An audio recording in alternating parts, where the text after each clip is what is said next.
Amigos, bienvenidos a su programa Debatiendo Sin Filtro a través del periódico El Vocero, su plataforma digital, elvocero.com y su página de Facebook. Les saluda Jorge Colbertoro como todos los martes, hoy en compañía del buen amigo licenciado Hugo Rodríguez. Hugo, ¿cómo estás? ¿Todo bien? Hola, nuevamente encantado de estar aquí. Habíamos estado un poco de asueto, pero un placer alguna, como siempre.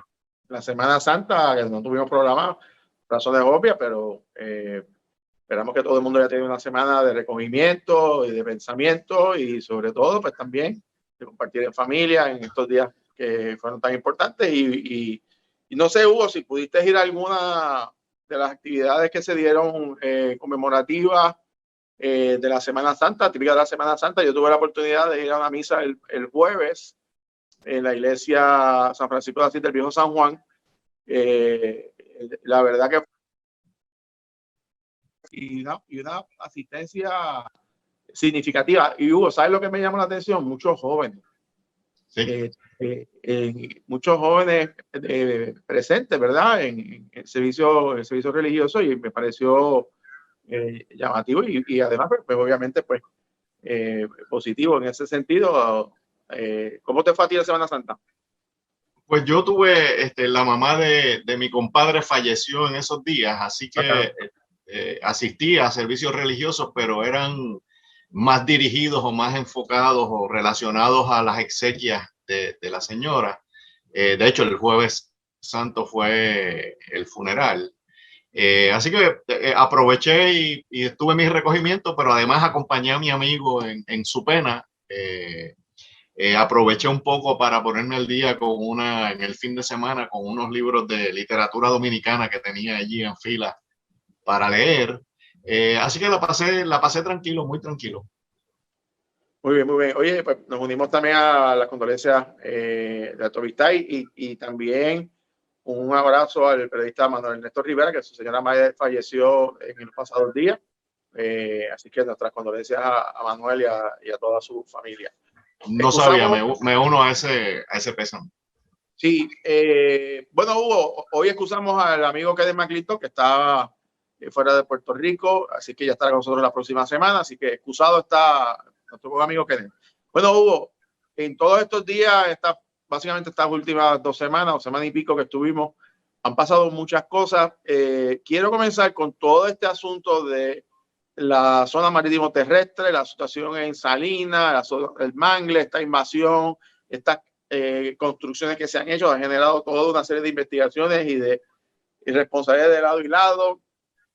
El municipio demandando al gobierno central, el gobierno central diciendo que las agencias actuaron, pleitos que se acercan, cortes de luz y de agua por las agencias, permisos que aparentemente de energía eléctrica que fueron falsificados. O sea, esto es una situación también, Hugo, que apunta a que se ha repetido en otros lugares del país. Tú y yo hemos hablado muchas veces y quienes también sobre toda esta controversia de la zona marítimo terrestre y las áreas sensitivas, áreas de reserva natural.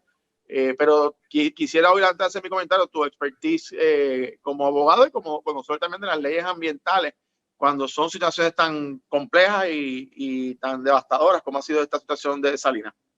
Bueno, no cabe duda de que la situación de Salinas es una situación de ilegalidad de arriba a abajo. Lo primero, esa zona fue declarada una reserva natural y por lo tanto las reservas naturales tienen unos usos muy limitados, recreacionales, de conservación, donde hay muy poco impacto de actividad humana porque puede afectar unos ecosistemas que han sido declarados reserva precisamente para poder protegerlos. Y aquí ha habido una serie de actividades humanas que van en contra de esos usos permitidos. El primero de ellos es el relleno que se ha hecho allí. Allí, de haber un mangle, que todos sabemos que son unos arbolitos que echan raíces dentro del agua y que si uno los mira aéreamente se ve un área verde cubierta, pero si uno está allí en el suelo, se da cuenta que no hay un terreno sólido, que esas raíces están dentro del agua. Así que el relleno es convertir toda esa agua donde estaban los mangles en tierra firme, y eso requirió, y hay varios expertos, uno amigo mío me dijo que habían, según su estimado, más de 400, 500 o 600 camiones de relleno. a lo largo del tiempo, midiéndolo a vuelo de pájaro desde las fotos aéreas que son comparativas, ¿no? Así que lo primero que hay que decir es que un camión no se puede esconder en el bolsillo del pantalón, así que mucho menos cientos de camiones. Ahí está la primera ilegalidad. ¿Cómo alguien o muchas personas se pusieron de acuerdo para que pasaran esos rellenos por allí? ¿Cómo nadie vio nada o si lo vieron se hicieron de la vista larga? ¿Cómo si alguien lo denunció eso no tuvo consecuencia alguna? Porque eso no son actividades que se hacen en un día, ni en un mes, ni en 2 meses. Aquí hay por lo menos un tracto desde el 2015, 2016 de que vienen ocurriendo actividades de esta naturaleza. Y que no cabe duda, me parece a mí, que hay que imponer la responsabilidad en donde caiga. Y esa responsabilidad, Jorge, yo creo que se divide en 2 ámbitos. El primer ámbito es el de los ciudadanos que intentaron apropiarse de un área que no es susceptible de apropiación. Y en esto quiero hacer un paréntesis, porque oí un día una conferencia de prensa de la secretaria de la Gobernación diciendo hay que deslindar quiénes son los que tienen permisos de los que no tienen permiso. Mire, no, nadie puede tener permiso en una reserva natural. Eso es una distinción que es inexistente. Así que la primera responsabilidad a esos individuos que trataron de apropiarse. Y la segunda responsabilidad, que creo que es compartida y que creo que es igual de grave, es a los funcionarios encargados. Háblese permiso, háblese energía eléctrica, háblese acueductos, háblese recursos naturales, háblese la agencia que otorga, el OCPE, que otorga los permisos para construcción, para permisos de uso, etcétera. También tienen su responsabilidad. ¿Por qué es que esto se permitió? El municipio. ¿Por qué es que esto se permitió que se desarrollara? ¿Por qué es que estamos en el escándalo después que creció a proporciones tan grandes? Yo creo que esa investigación va, si se hace bien hecha, va a arrojar responsabilidad en los 2 canales, en el canal privado de los ciudadanos y en el canal público de aquellos que o bien no cumplieron su responsabilidad o bien por algún método de corrupción, soborno o lo que fuera, pasaron cosas por debajo de la mesa. Mira, yo coincido con tu análisis, le añado tres puntos adicionales. Primero, en Puerto Rico hay legislación de más, o sea, hay leyes vigentes que regulan este tipo de situación. O sea, que aquí no estamos hablando de una modalidad que no esté atendida legalmente. Por eso es lo que tú planteas con mucha razón. No puede haber permisos existentes en un área que es una área de reserva natural. Eso es así como tú bien lo señalas. En segundo lugar, me parece que esta situación es una vitrina, por decirlo de esa manera, ¿verdad? En donde podemos ver los serios problemas que tenemos de la ausencia de una planificación ordenada y de que no se respete el plan de uso de terrenos, que es la ley suprema en el ámbito de la planificación del país, aprobada de manera tripartita. Yo fui autor de esa ley y conté con la ayuda de 2 grandes, buenos amigos de 2 partidos distintos. El amigo Toñito Silva del Partido Nuevo Progresista, que fue coautor, y el amigo Víctor García de San Inocencio del Partido Independentista Puertorriqueño, que también fue coautor. Los primeros 2 coautores fueron ellos y luego se unió básicamente los 2 cuerpos de manera tripartita. En aquel momento habían 3 partidos, no como ahora que hay 5. Pero el propósito de la ley del plan de uso de terreno era precisamente clasificar el uso de los suelos por un término mínimo de 10 años para que no estuviese susceptible a decisiones administrativas de las agencias, a la corrupción o a las otorgaciones de permisos violatorios del ordenamiento de planificación y de protección ambiental. Toda esa zona, sobre todo la área de Mangley, pero toda esa zona costera, particularmente en esa área, no solamente es una área de reserva, es un área extremadamente sensitiva, que también impacta otros hábitats que están en esa área. Y en ese sentido, me parece que no hay manera que el Departamento de Recursos Naturales pueda justificar en la administración que haya sido, por los años que haya sido, que se estén atendiendo con manos blandas esta situación que se repite en muchos lugares de Puerto Rico. Aquí lo vamos a ver, que esto no es únicamente en el área de Salinas. Y por último, me parece importante es cuáles van a ser las acciones, además legales, además de civiles, que se tengan que tomar, pero que hay que restaurar el efecto a nivel ambiental, porque uno de los problemas que tenemos está chévere, podemos sacar todos los trailers y radicarle cargos a quienes sean. La pregunta es, ¿y qué va a pasar con el impacto ambiental? Ya hubo una situación de daño y parte de nuestro ordenamiento legal y también a nivel federal es que en estos tipos de casos existe legislación para restituir a su estado natural y las consecuencias que esto pueda conllevar. Así que ese es otro de los elementos importantes. Yo espero que esa investigación y los informes que se vaya a emitir se establezcan esas medidas remediativas para que no solamente esto no se vuelva a repetir, sino que el daño que se haya hecho se pueda restaurar a su estado original lo más posible para que se pueda minimizar el efecto de estas construcciones ilegales. Hubo también en estos días, oye, tuvimos nuevamente temas de corrupción, municipio de Guayama, se suma a la lista de alcaldes, ya hay varios alcaldes, Cataño, se me escapa otro que también están. Guaynabo. Guaynabo, obviamente, ahora el municipio de Guayama. Y estos son casos dramáticos porque nuevamente se repite en el caso del alcalde de Guayama, Eduardo Citrón, a quien conozco desde hace muchísimos años, que esto era un patrón desde el mismo momento en que llegó a su cargo. La primera vez que juró ya estaba negociando con contratistas y me parece algo lamentable y triste porque demuestra que bueno, hay gente que no aprende. O sea, esto es una situación inconcebible donde se le esté pidiendo kickback o beneficio a un contratista privado y cómo mancha el servicio público y sobre todo nuevamente la imagen del gobierno, de los servidores públicos, de los funcionarios electos, pues queda cuestionada otra vez porque algunos pues no cumplen con las expectativas del país. En lo que a mí respecta, todas las personas que hayan cometido delitos, que hayan violentado la confianza del pueblo, tienen que responder como Dios manda ante los tribunales y ante el país, que ciertamente no merece este tipo de acciones en el gobierno de Puerto Rico. Hugo. Bueno, yo creo que en el ámbito público hay dos tipos de errores o dos tipos de faltas, ¿verdad? Que uno le puede imputar a un funcionario público. Hay unas que son perdonables porque la persona se equivocó, son porque en su juicio pensó que alternativa A era mejor que alternativa B y en el correr del tiempo se dio cuenta alguien que la alternativa B era mejor. Pues bueno, esos son errores. Ahora, hay unas cosas que son imperdonables y son las de corrupción, porque esas no son meramente un error de juicio, eso no son meramente que habían varias alternativas y en el análisis de las circunstancias en aquel momento me equivoqué. Esas son un problema moral, esos son un problema de voluntad, es decir, nadie se mete a corrupción porque se le olvidó o porque falló, es porque voluntariamente se mete en un esquema de corrupción.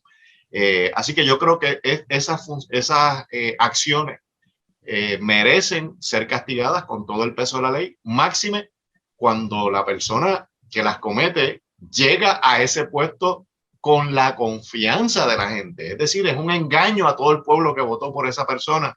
Y como tú muy bien dices, desde el principio de la incumbencia, en algunos de los casos, ya estaban pensando en delinquir. Y hay otra cosa que me llama la atención, Jorge.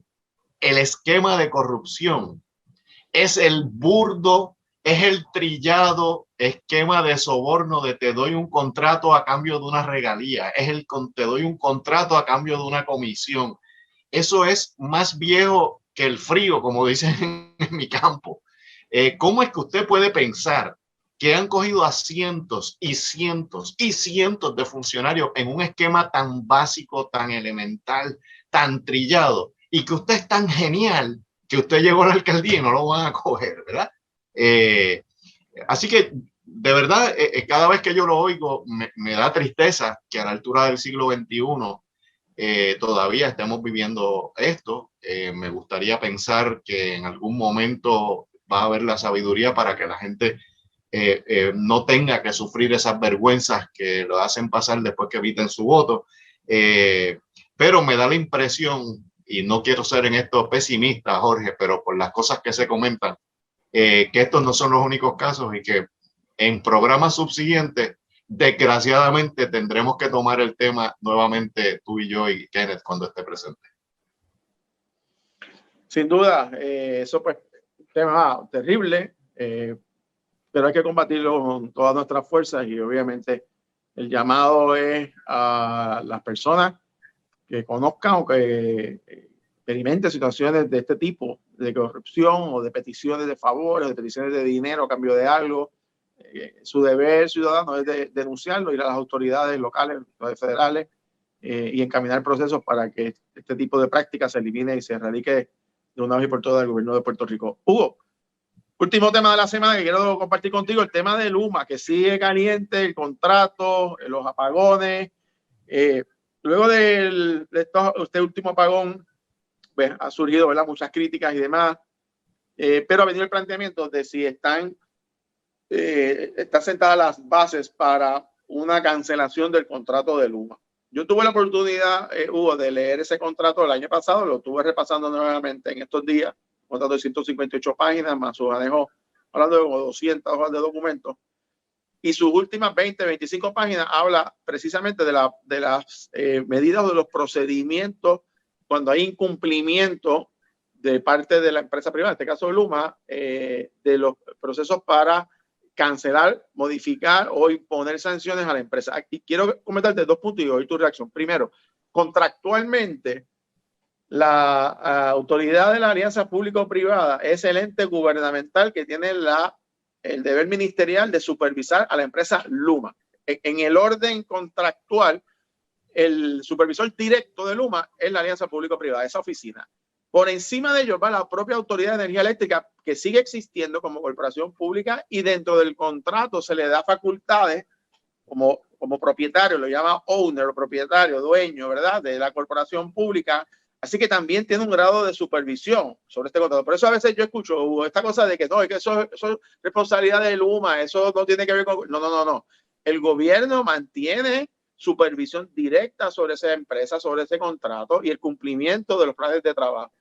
Por otro lado, para que el gobierno pudiese impugnar y eventualmente cancelar ese contrato, tiene que hacer todo un historial. Tú eres un abogado que eres experto en este tema, Hugo, y me gustaría un poco que nos ilustres en ese sentido, pero o sea, tiene que levantarse la evidencia, la verdad, las comunicaciones escritas, los incumplimientos, para darle base a una cancelación de un contrato, porque es muy probable que esta empresa que va a reclamar dinero, porque el contrato también tiene cláusulas de compensación económica, que iría al tribunal y si se le cancela de una manera arbitraria. Así que también el gobierno tiene que hacer su trabajo y no sabemos si eso se está llevando a cabo. Por último, ¿cuáles son las implicaciones? ¿Qué ocurriría dado el hecho que contractualmente la empresa Luma es la responsable de manejar los fondos federales en los proyectos de infraestructura? Esto es bien importante porque aquí da la impresión que deliberadamente las entidades federales, ¿verdad?, que asignan estos fondos, quisieron poner en manos de un tercero el diseño y la supervisión de estos fondos, pero resulta que ese tercero, en este caso Luma, pues no está actuando adecuadamente y prácticamente ningún proyecto de fondos federales se ha sacado. ¿Cómo compaginamos todas estas situaciones, la inconformidad del pueblo de Puerto Rico, pero contractualmente el gobernador ya ha dicho que no va a tomar ninguna acción con relación a Luma? Primero, ¿cuál es tu parecer sobre eso? Y segundo, legalmente, ¿cómo sería ese proceso? ¿Qué debe hacer el gobierno para preparar una cancelación que eventualmente pues, tenga que ser revisada en el tribunal? Porque ciertamente esta empresa habría de impugnar una cancelación contractual de tantos millones de dólares. Hugo. Bueno, en todo contrato existe una cláusula de resolución implícita cuando hay prestaciones bilaterales. Y es que cuando una parte incumple, la otra parte puede dar por resuelto el contrato, ¿verdad? El problema es que lo que sabemos es que un contrato de esta naturaleza, de esta envergadura, de las cantidades que están involucradas aquí, sabemos que va a provocar una litigación compleja y muy prolongada y costosa. Y yo creo que a eso es a lo que le está sacando el cuerpo el gobernador cuando dice yo no me voy a meter en eso de cancelar el contrato. Creo además que es una situación de complejidad técnica que en este momento todavía no sabemos porque la investigación no se ha concluido. Sí sabemos que hubo un apagón que fue causado por un breaker que se quemó en un salón de breakers que había en X facilidad en el sur de Puerto Rico, y que ese salón ya está en el área de distribución, es decir, ya está bajo la sombrilla de Luma, que ya no está bajo la incumbencia de la Autoridad de Energía Eléctrica. Por otro lado, también sabemos, porque se dijo al principio, que era un breaker cuya vida útil era de 30 años y que esa vida útil ya se había cumplido hacía aproximadamente 10 años. Eso es lo que me dice a mí, sin ser perito, ¿verdad? Y sin querer entrar en tecnicismo más allá de lo que uno puede atisbar, es que era previsible que una pieza cuya vida útil ya se ha rendido hace una década, para cualquier ciudadano prudente y razonable, es previsible que hay que cambiarla porque va a ocurrir un desperfecto en algún momento y va a fallar.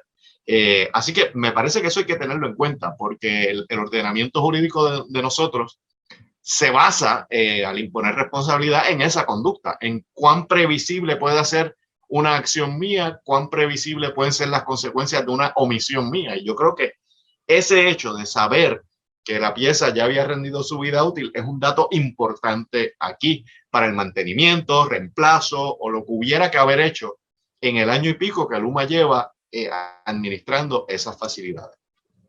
Como tú dices, ¿qué repercusiones podría tener esto? Y creo que esa es la pregunta grande que hay que hacer, porque todo el mundo habla de qué pasaría si Luma se va, queremos que Luma se vaya, queremos que Luma se le cancele el contrato. Y la pregunta que no se ha podido responder es, ¿para que venga quién? ¿Verdad? Porque creo que la gente, con sus luces, con sus virtudes, con sus defectos, no estaba satisfecha del todo con lo que estaba pasando antes de Luma. Así que esa pregunta es muy importante, y creo yo que si es para regresar a una autoridad de energía eléctrica politizada, llena de energéticos rojos, llena de energéticos azules, llena del primo del alcalde, llena del primo del otro, pues creo que ahí hay que hacer unos detentes. Creo que ahí el sistema eléctrico merece una compañía mejor. Pero sin duda alguna, todavía hasta que no se concluya esa investigación, ese punto de si hay una base suficiente para el incumplimiento que daría base a resolver el contrato. Resolver quiere decir dejarlo sin efecto. Creo que hasta que no se concluya esa investigación no lo podemos saber, ¿verdad? Irresponsablemente, es lo que yo podría decir. Las implicaciones de los fondos federales los trajiste tú, y creo que con acierto, en un momento dado, se aguantaron una serie de fondos hasta estar seguros de que iban a estar administrados por un ente privado, lo cual demuestra también que no había la confianza suficiente en el ente público que antes administraba la autoridad. Y vuelvo a la pieza de los 30 años. Si bien es cierto que para Luma era previsible y debió haberla cambiado porque ya su vida útil se había rendido, esa vida útil se rindió bajo la Autoridad de Energía Eléctrica, que tampoco la reemplazó. Así que la situación es muy compleja, Jorge, y aquí sería muy fácil hacer un análisis maniqueísta de que estos son los buenos y aquellos son los malos. Y yo no quiero defender aquí a nadie, pero es una situación muy compleja, me parece.